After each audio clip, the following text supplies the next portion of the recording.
Good evening, happy stampers. How is everybody this evening? Welcome to Tools and Techniques Thursdays. So, how was everybody's, if you're from the United States, how was your Thanksgiving last week? I hope you guys enjoyed time with friends and family and started the holiday shopping frenzy, right? So, if you're watching on my Facebook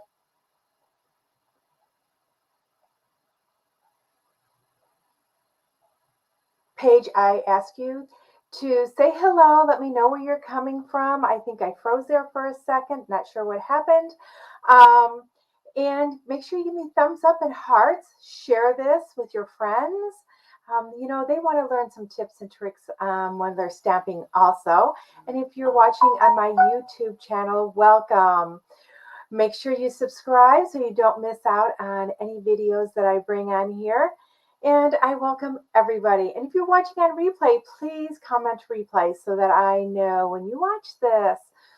So, good evening, good evening. So, tonight we are going to be exploring our silicone craft sheet.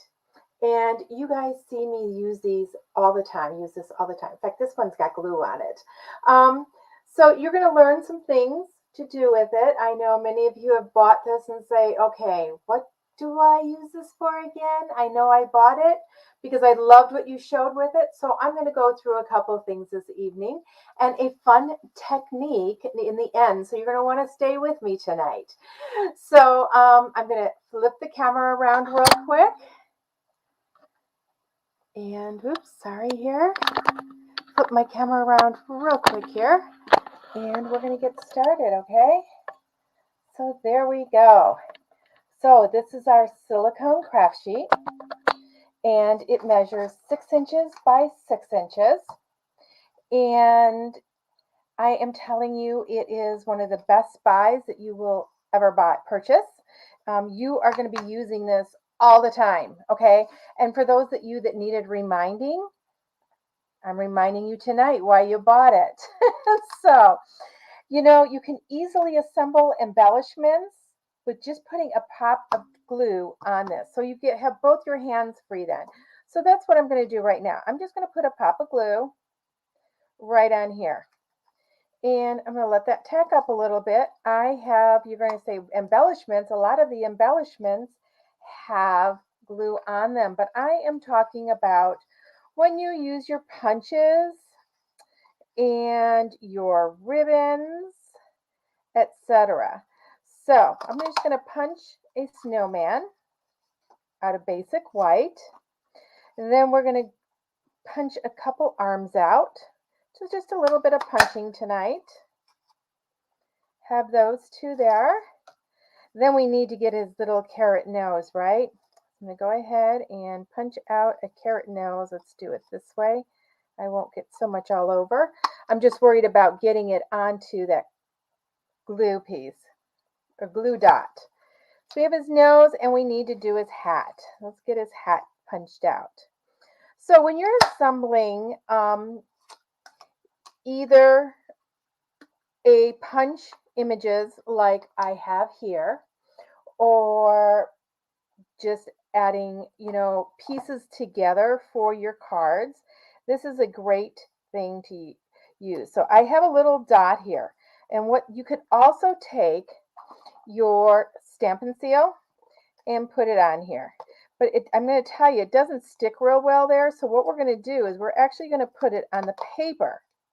I'm going to remove this dot because I don't want that on there. I want to use my tape tonight just because I'm going to be using this mat for other things. So I'm going to just take this and I'm going to stick it on there. And it holds it. See, it's not going to fall off and it's not going to move. So we're going to go ahead and assemble our snowman. And the other nice thing is when you are gluing, and I always have my silicone mat at my workstation as I'm working because I hate getting glue all over.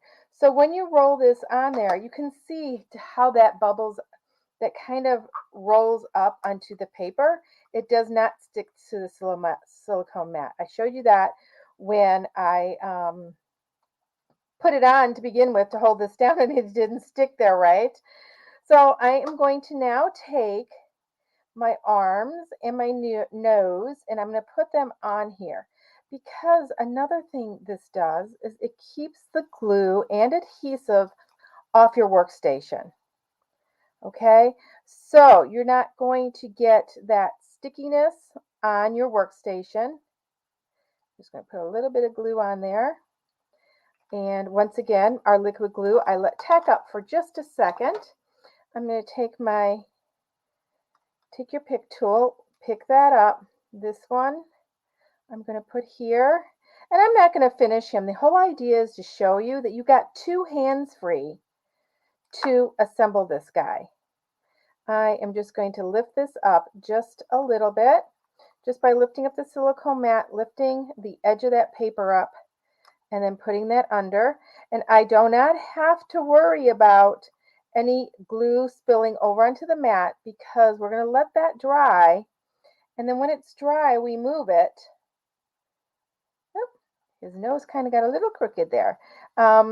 We can just peel it right up.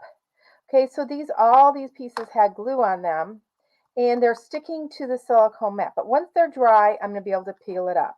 You're going to notice here that I do have some glue on the corner. You see that shiny there? That is glue. So I'm just going to take my finger and rub that off, and then my mat becomes clean again. You can use this with hot glue and with any of our adhesives. It is a heat resistant silicone. Okay, so I'm going to go in my drawer, and like I said, I have several silicone mats. I use these all the time. But now, so we've learned that, we keep our workstation cleaner by using this for our adhesives.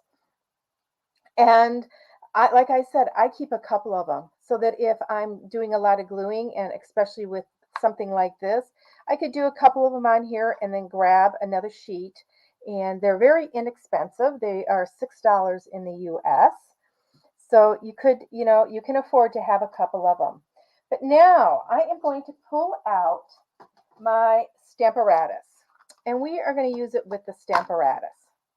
So what we're going to do here is remove all these magnets, and we are going to be doing the mirror imaging.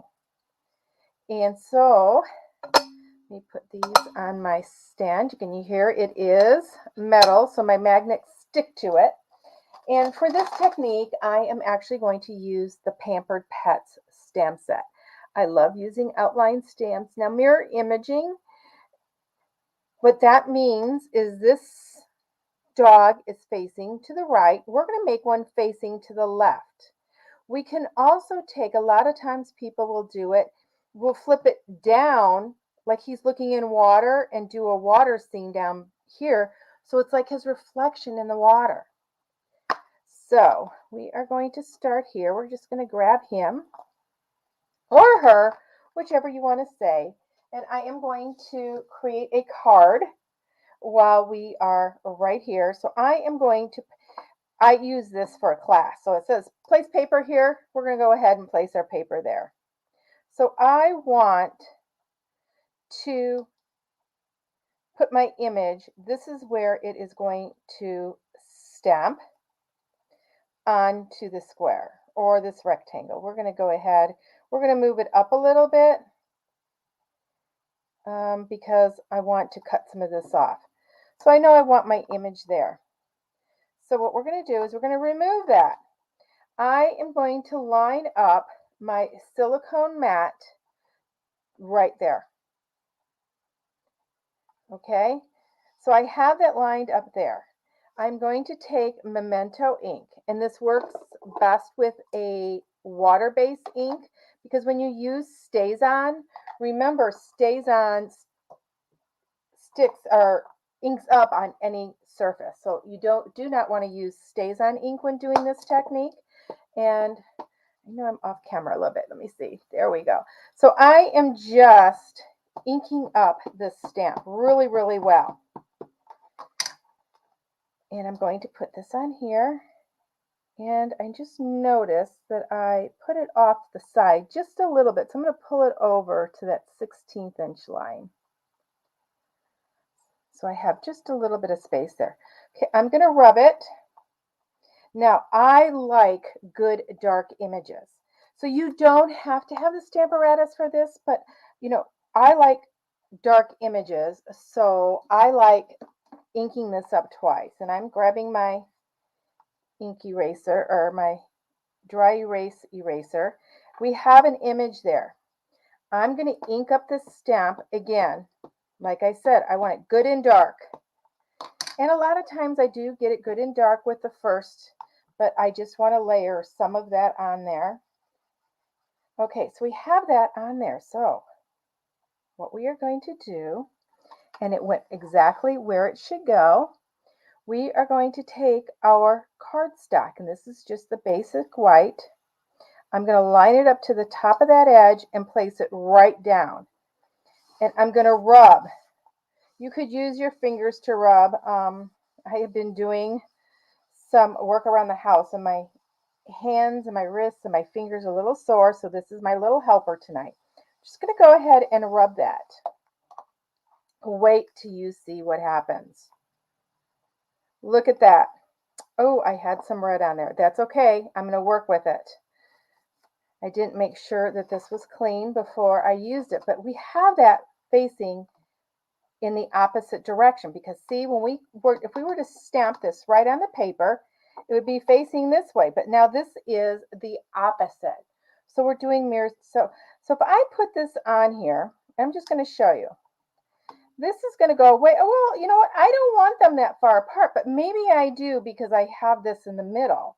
So perhaps I could do a heart in the middle, but I want them nose to nose. So I am going to pull out my other plate. Okay, you get 2 plates with your Stamparatus. So what I want to do is I want to place my plate right on the top of this. Okay, don't worry about where your paper is. I'm going to do it this way so it doesn't move. I'm going to put it on here, and I want to figure out where this guy's going to go. Okay, this is a really fun trick, you guys. You're going to go like, oh my gosh. I am actually going to lift this up so that it doesn't break the hinges. And I'm just keeping it in the grooves, but it's not all the way down. So I am stamping that onto that other plate. Okay, so see how this side is loose? It's just goes into those grooves. Okay, so I'm going to lift this up. That's how far apart. And in fact, when I lifted this up, it went right into the groove, you guys. Okay, so what I want to do is I want to move that paper. Okay, I want to move this guy over. And I want to figure out where I want him at or her at. Do I want them touching?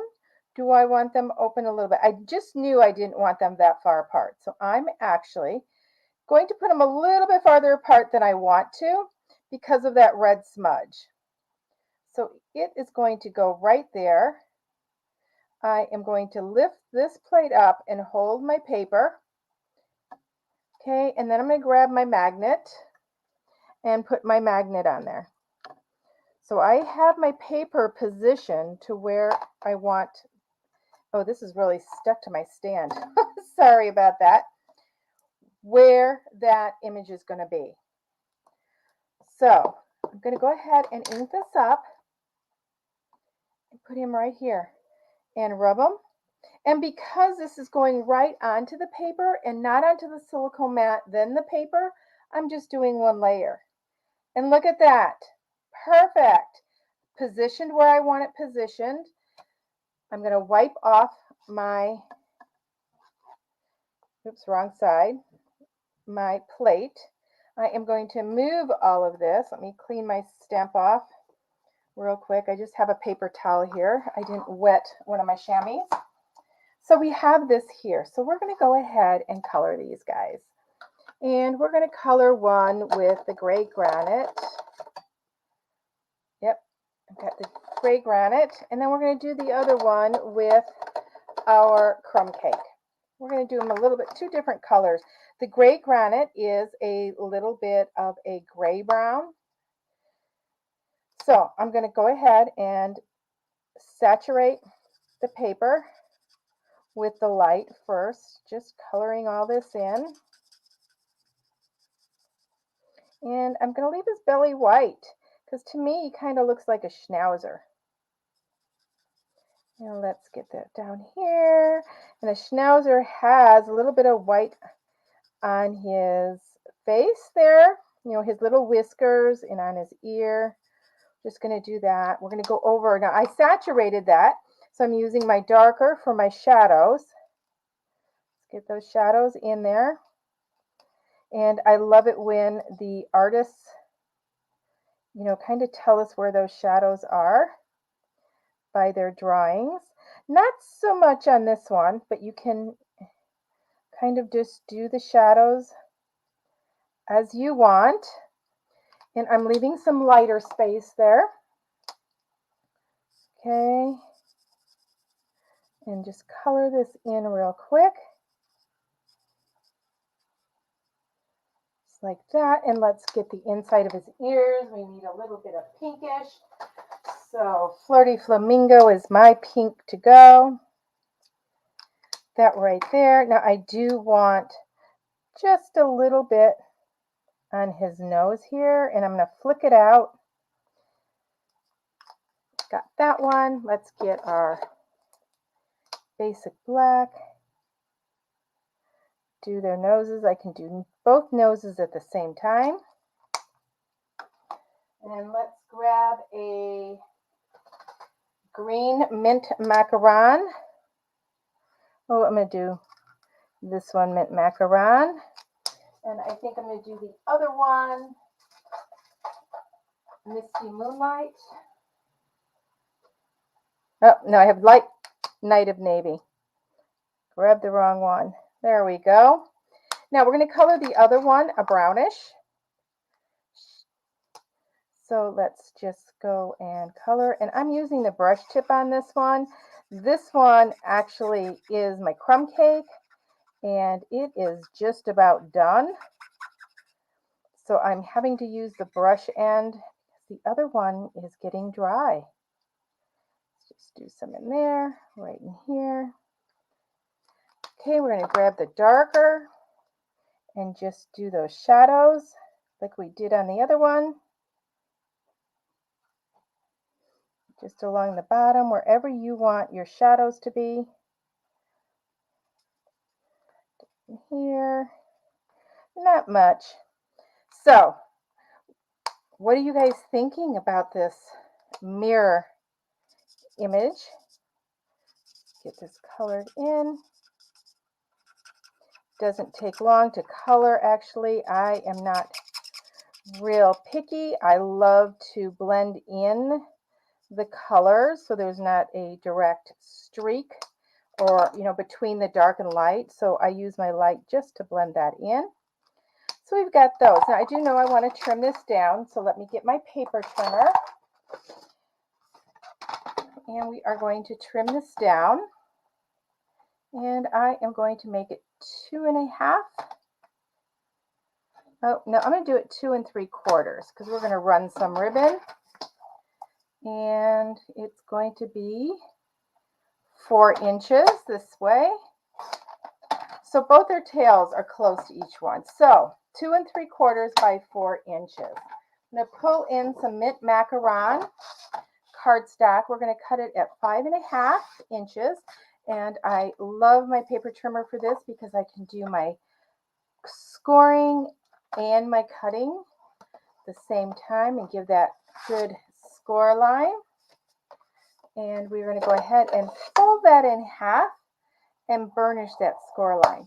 Now I do know I want this to go this way, and I'm going to trim it just a little bit more. I want just a little bit closer. So it is 3 7/8 minus the line, so it's a 16th before it. There we go. So I want to do a black mat. Maybe thinking a black mat. Yes, I want to do a black mat. So I'm threading into my scraps here. And I am going to go ahead and put this on because I do not feel like measuring tonight. It's just been one of those, days that my brain is a little fried. So what we can do is just line this up so we have the reveal that we like. Then I'm going to put up my paper trimmer, and because I can see through, see where I want to cut it, just trim it right there and bring this in and trim it right there. So that's not quite a 1/4 inch or an 1/8 inch on both sides. I do know I am going to put this guy on here, but I have taken some Halloween paper. Now this 6x6 paper is in our mini catalog, and it is on the last chance list, and I believe it's still in there. So I just want to do a little strip over here, and I want it just a little bit wider than the reveal, which is about 3/4 of an inch. So I am going to go to do this at a 1.5 inches, and I want my stripe to go sideways, and my card is 4 1/4 long. So we're going to have that, but we're going to do something special. I don't necessarily want it black and white, so I am going to grab my blender brush in the green and grab my mint macaron ink. So I do need some ink in my lid, so I'm just going to pick up some ink here and then just swirl it around here. Now I do not necessarily want this real solid, so I'm going to come from the sides and just give it a hint of green down each side of my paper. So I am leaving some white in the center. Okay, but that white is going to be lighter, so it's going to kind of give it a 3D look, but it's not going to be like blatant to you. See how that you have a hint of light, like the light is shining right down the center. So let's add that to our card. Could have used, and I probably should have used, our liquid glue, and I should have brought my silicone mat over because did you see how sticky my paper got? That's what happens. Okay, so we're going to put this here. We're going to put it in a little bit, not quite all the way to the edge. Okay, now I picked up our Just Jade and Gold ribbon here because it's kind of, it's like a woven ribbon, and it frays like that. And I want to add that to the bottom right here, so it's like they're sitting on that. But I like that frayed look. So I'm going to wrap it around the underside of this side, but the other side I am going to leave hanging out. So I am going to grab my tear and tape, and we are going to secure this to this edge, figuring out exactly where it's going to be positioned. And we'll position it right there. So hold that, put this down, and put our tear and tape over it. That's going to hold it. I have to lift that up if I don't want to, but I'm going to lift that up. No, I'm not. I'm just going to leave it there because I'm not getting it very good. Okay, we have black cardstock. So we're going to be using our black dimensionals. I'm leaving that flap right now. I don't want to cut it off yet. I want to get my dimensionals on here. I am going to put a dimensional over this ribbon and along the edges. Let me know how many of you have done this mirror imaging. I taught it, quite a while ago in my Stamparatus class. So if you took that, it's possible that you saw it there. I have a Facebook group for that and taught that. And when I did teach it, see now those aren't quite staying down. There we go. Let's get these all up. Everybody was amazed that you could use the Stamparatus because I know I kind of struggled before doing this technique without the Stamparatus. Now that's just going to hang right there. We're just going to put this over. Let's get this right here. Okay, I'm going to want this to lay here. I do want this to fray, so I'm just going to take my nails and kind of fray that a little bit. I do want that to stay down there, so I'm going to flip this over. I like working upside down sometimes with my cards. You guys all know I say when I tie my bows, I do that. And so I'm going to run this all the way to the edge, right there, and right along here. Okay, and our ribbon is going to stick to that, and it won't fray anymore. Add that on. Let's go. This right here. There we go. So there's that cute card with the mirror imaging. I will pick a sentiment that I will stamp right down here, and I will do the inside of the card. But what we're concentrating on tonight is our silicone mat. And here's our snowman that we put together. And look, he's still not falling off, but watch this. I can peel him right off and then put him onto paper and not have to put any more adhesive on him. I'll finish him up later. I'm going to use a sponge dauber and give him some little cheeks and give him a face. But I just wanted to show you how your silicone mat is your third hand for you. And then doing the mirror imaging. So once again, don't forget, it is a heat resistant mat and it works with all our adhesives, and I use it with hot glue and it just peels right off. Say goodbye. I'll put you guys around again. Hello. So I hope you guys all enjoyed this tonight. If you have any questions, please leave a comment. I will go through and answer all comments. Until next time, everybody, happy stamping.